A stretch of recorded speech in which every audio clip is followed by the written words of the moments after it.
সরকারকে আমরা বারবার বলেছি, যতবার দেখা হয়েছে ততবার বলেছি আপনি নির্বাচনের একটা রোড ম্যাপ দেন, নির্বাচনের শিডিউল ঘোষণা করুন।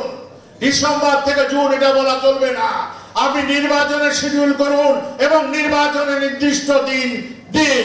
তা না হলে তারেক রহমানের নেতৃত্বে বাংলাদেশের মানুষ রাস্তায় নেমে আসবে এবং আপনিও এই শপথ নিয়ে ছিনিমিনি করবেন না। আদালত মানতে হবে, আদালতের বিচার মানতে হবে, আদালত নিয়ে ছিনিমিনি করবেন না। ইশাককে, ঢাকার মেয়রকে আদালত তাকে মেয়র বানিয়েছে, শপথ পড়াচ্ছেন না। এই শপথ নিয়ে ছিনিমিনি করবেন না। আদালত মানতে হবে, আদালতের বিচার মানতে হবে, আদালত নিয়ে ছিনিমিনি করবেন না। সর্বশেষ এই প্রতিষ্ঠা বার্ষিকীতে আপনারা যারা এসেছেন, আমার নড়াইলবাসী সহ ঢাকা সহ সারা বাংলাদেশে যারা এসেছেন, যারা অতিথিরা এসেছেন, যারা চাইনিজ ভাইরা এসেছেন, তাদের আমি জানাই আন্তরিক অভিনন্দন। আপনার জন্য কি হচ্ছে? আপনি অনির্বাচিত সরকার, আপনার জন্য দেশের আইন শৃঙ্খলার সবচাইতে অবনতি হচ্ছে।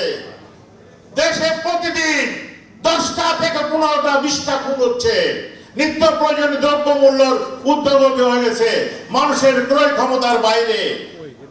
আপনি এটা জানেন না? আপনাকে জানানো হয় না। মানুষ আপনাকে বলে, আপনার কথা এখন বিশ্বাস করে না। আপনি আপনার কথা মানুষ বিশ্বাস করে না। আপনি বলেছেন 2025-এর ডিসেম্বর বা 2026-এর 30-এ জুন। মানুষ আমাদের বলে, ভাই ইলেকশন কি হবে না উনি আবার অন-11-এর মতো থাকতে চায়? 30 দফা আন্দোলন সংস্কারের প্রস্তাব নিয়ে মাঠে ঘাটে গিয়েছিলাম তারেক রহমানের নির্দেশে। সংগ্রাম ভাইয়ের আমার, সেই ভোট নিয়ে বর্তমান আবার এই সরকার ছিনিমিনি খেলছে। সরকারকে আমরা বারবার বলেছি, যতবার দেখা হয়েছে ততবার বলেছি আপনি নির্বাচনের একটা রোড ম্যাপ দেন। এটা অনেক আগে বলেছিলাম, এখন বলি নির্বাচনের শিডিউল ঘোষণা করুন। ডিসেম্বর থেকে জুন এটা বলা চলবে না।